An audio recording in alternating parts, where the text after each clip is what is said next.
मोस्तू महाराज जी मेरा ये सवाल था, ये कुदेव होते हैं या दूसरे देवी देवता जो आते हैं किसी आदमियों को, तो उन पे कितना अपन को विश्वास करना चाहिए? या अपन देखते हैं किसी के लिए बाबा जी आए, किसी को माता जी आई, इस टाइप की चीज़ें। और ये अपने धर्म में जो व्यंतर देव शायद बोले गए हैं, मेरे को थोड़ी कम नॉलेज है, तो वो व्यंतर देव अपन को कितना फ़ायदा दे सकते हैं और कितना नुकसान दे सकते हैं? बहुत अच्छा प्रश्न है, सब सामायिक प्रश्न है, बहुत सारे दुनिया के लोगों का ये प्रश्न है कि व्यंतर देव हमें क्या देते हैं, क्या दे सकते हैं। निश्चित मानिएगा भूत और पिशाच जाति के देवों का ही अभी इस सृष्टि पर आना जाना होता है ना। 10 प्रकार के जो देव रहते हैं उसमें सिर्फ भूत और पिशाच जाति के देव आते हैं, लेकिन वो भूत और पिशाच जाति के देव भी शापानुग्रह शक्ति को लेकर के आते हैं। जो भी देव आते हैं उन देवों में श्राप देने की और अनुग्रह करने की शक्तियां होती हैं। वे सम्यक दृष्टि भी होते हैं और मिथ्या दृष्टि भी होते हैं। मतलब जैन मत की मान्यता वाले देव भी होते हैं और अन्य मत की मानना वाले भी देव होते हैं। जैसे आपके यहाँ एक शासन देविका पद्मावती बहुत पूजी जाती है, तो सिर्फ जैन शासन में पद्मावती है ऐसा नहीं, अन्य मतों में भी पद्मावती का अपने आप में एक स्वरूप है। तो कई पद्मावतियाँ हैं जो मिथ्या दृष्टि देवी देवताओं की आराध्य देविका हैं, और जैन शासन की भी देवी का नाम, रक्षक देवी का नाम एक पद्मावती है। इसमें सम्यक मिथ्या दोनों में हो सकता है। मान लीजिए आपके पास कोई भूत या पिशाच जाति का देव आकर के आपके ऊपर मंदिर में मान लीजिए बैठा हुआ है, वो प्रभु की भक्ति कर रहा है, आप भी प्रभु की भक्ति कर रहे हैं। अब उसका भी चतुर्थ गुण स्थान है, आपका भी चतुर्थ गुण स्थान है। आपकी भक्ति को देख करके वो आपके ऊपर देख करके आकृष्ट हो सकता है। ये उसी प्रतिमा की पूजा करता है जिस प्रतिमा को मैं अपना समझता हूँ, तो वो आपको साधर्मी समझ करके आपके ऊपर अनुग्रह कर सकता है, इसमें कोई आपत्ति की बात नहीं है। और आप जब मंदिर इत्यादि में जा कर के मान लीजिए कोई दुर्व्यवहार कर रहे हैं, कोई पाप कर रहे हैं, कोई अशुद्धि फैला रहे हैं, तो वो भूत और पिशाच जाति के जो देव होते हैं वो वहाँ पर रह कर के आपको श्राप भी दे सकते हैं, आपको परेशान कर सकते हैं, विक्षिप्त कर सकते हैं, आपके साथ कौतुक कर सकते हैं। ये दोनों चीज़ें शापानुग्रह शक्ति हर व्यंतर भवनत्री के देवों के पास रहती है। भूत पिशाच जाति के जो देव यहाँ पर आते हैं, हम सब के बीच में रहते हैं, वह नाम उनका भले भूत और पिशाच हो, लेकिन जो भूत और पिशाच की आपके यहाँ कल्पना है, उस कल्पना से वो देव बिल्कुल अलग होते हैं।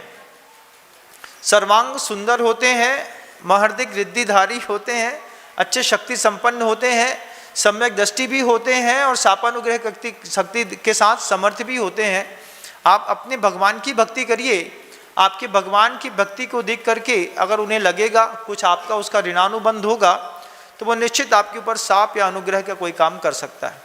एक बात और कहना चाहता हूँ कि जैसे बहुत सारे मतों में, अपने जैन मतों में भी साधु परमेष्ठी भी कई होते हैं जो उनकी प्रभावना करते हैं, उनकी पूजा इत्यादि के लिए रात में आकर के बैठ जाते हैं।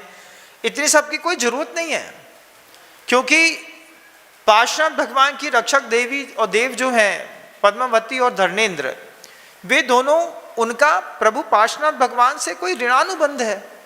कोई ऋणानुबंध के तहत पूर्व में कभी आपने हमको बचाया था, इसलिए हम आपको आज बचाने चले आए, तो उनने उनकी ऊपर कृपा करी, उनने एक दूसरे को सहारा दिया, रक्षा करी, पूर्व का ऋणानुबंध था। लेकिन अगर हम सोचते हैं कि हम पद्मावती माता को चोला चढ़ा देंगे, हम पद्मावती माता की अच्छी पूजा करेंगे, तो शासन देवी देवताओं की अर्घ चढ़ा करके पूजा करेंगे, सारी भक्ति करेंगे, परिक्रमा लगाएंगे, उनका उपवास करेंगे, तो माँ हमारे ऊपर प्रसन्न हो जाएगी, नितांत भ्रम है, नितांत भ्रम। ये शुद्ध भ्रम है कि हम अगर मान लीजिए शासन देवी देवताओं की खूब सेवा अर्चना पूजा इत्यादि करेंगे तो वे देव हमारे ऊपर प्रसन्न होकर के हमारे ऊपर कृपा करेंगे। बिल्कुल साफ स्पष्ट शब्दों में है कि आप उनके आराध्य देव की पूजा करिए।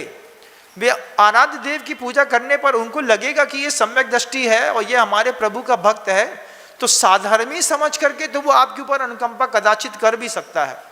लेकिन भगवान समझते अगर आप उसको पूजा करते हैं, अर्घ चढ़ाते हैं, चोला चढ़ाते हैं, माला फेरते हैं बार बार, ये सब चीज़ें तो जैन शासन में वर्ज्य हैं, साफ सुथरी बात है।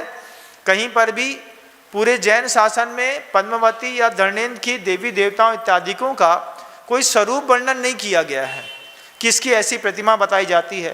प्रतिष्ठा ग्रंथों में उसकी प्रतिष्ठा की कोई विधि नहीं लिखी है। साथ ही साथ किसी भी प्रतिष्ठा ग्रंथ इत्यादिकों में उनके पूजा का कोई विधान नहीं लिखा है। आचार्य सोमदेव सूरी महाराज ने यशस्थ तिलक चंपू में इस बात को जरूर कोट किया है कि जो कोई भी व्यक्ति जिनेन्द्र भगवान के समकक्ष उन्हीं के द्रव्य से उन भवनत्रिक के देवों की पूजा, व्यंतर आदि की पूजा करता है, भगवान समझ के करता है, तो नियम से नरकगामी है, नियम से नरक में जाएगा। अब आप कह सकते हैं कि हम उसको भगवान समझ के नहीं करते हैं।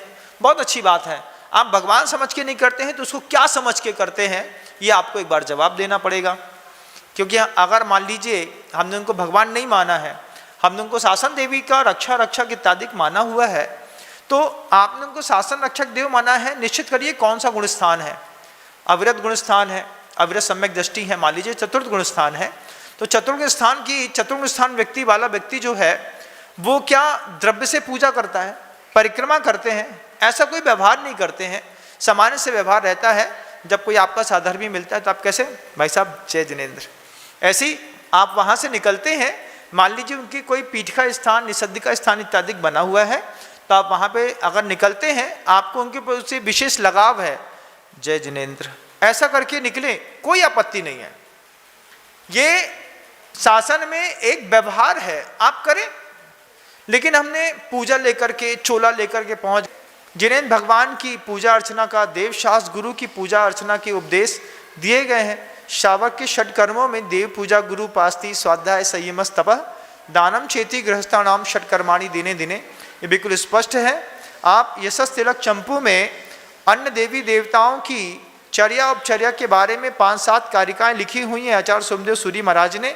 आप देखिए, निश्चित आपका माइंड वॉश होगा और जो गलतियां हम लगातार करते चले आ रहे हैं उसमें आप विराम लगा पाएंगे। तो महाराज जी, मतलब ये जैसे अपने यहाँ पंचकल्याणक होते हैं जिसमें बोला जाता है कि बारिश को बांध दिया, ये हाँ। कर दिया, तो ये सब क्या अपने धर्म में भी तंत्र मंत्र होते हैं क्या? होता, बिल्कुल सब होता है।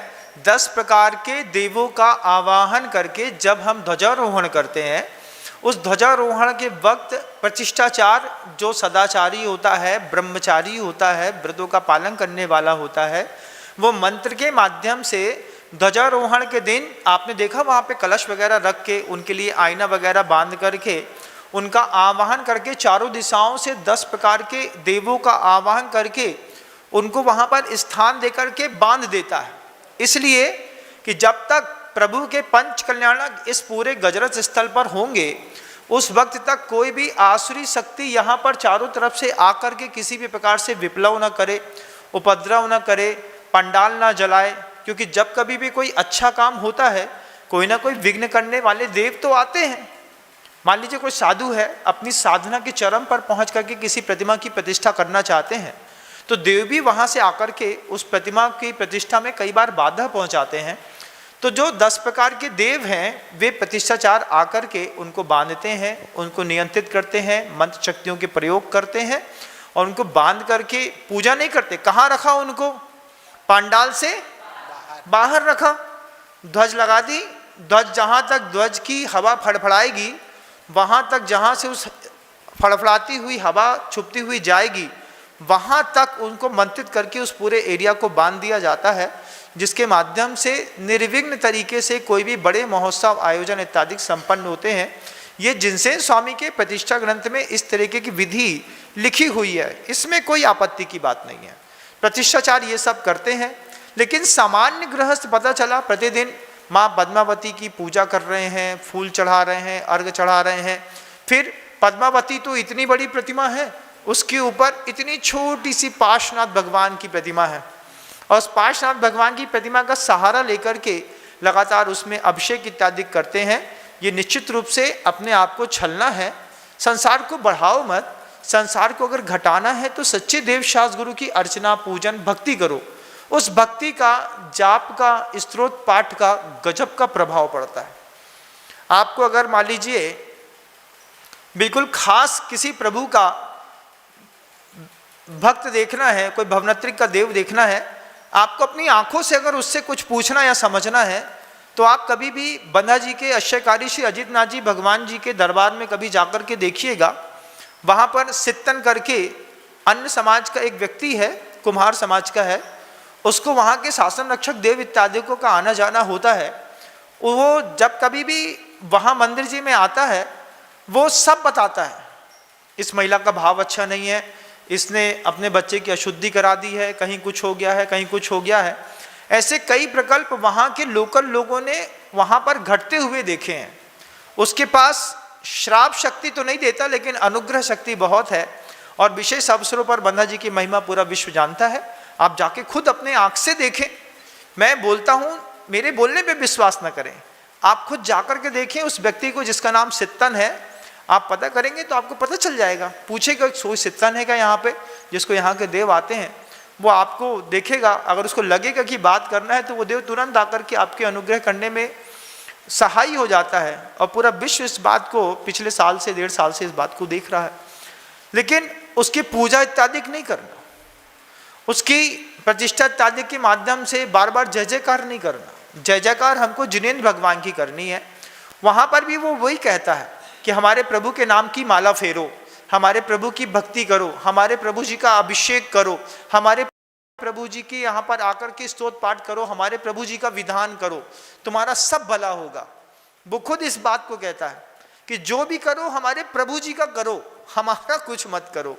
बिल्कुल स्पष्ट अपनी आंखों से आप जाकर के देखिए और अपनी धारणा को सुधारें, तो विश्व को एक नया आयाम मिलेगा, मिलना चाहिए।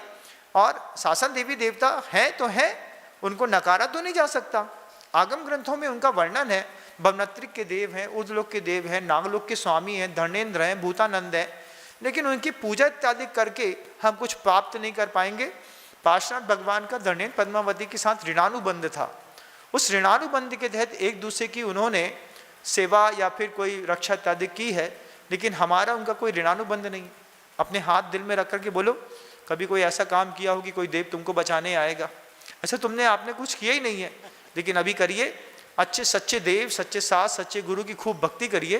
उनके रक्षक देव आपके भी रक्षक देव बन जाएंगे। उनकी भक्ति करते करते आपको भी उससे लाभ मिल पाएगा।